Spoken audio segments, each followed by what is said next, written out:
While I'm researching a project, I'm always looking for the big idea or the hook of the package. A colleague of mine once likened the big idea to a closet rod where all of the other smaller ideas kind of hang on to.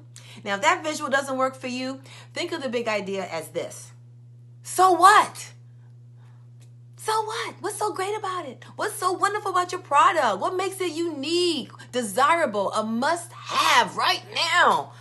Usually when I can answer that question, I found my big idea. For example, years ago, I was researching a product for CoQ10. I was working on a project on a CoQ10 project. So I discovered then that statin drugs actually drain your CoQ10 levels and that CoQ10 is critical for your heart.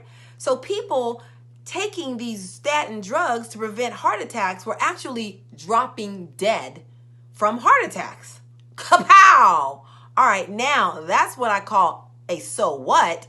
Now, that idea became my big idea and it became the basis of a very successful headline.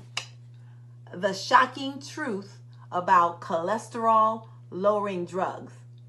And I worked with this amazing designer named Rob Davis, and he created this cover, and it became a kick butt copy cover control for years. I think at least 4 years. So answer so what, and you're going to get yourself a winner.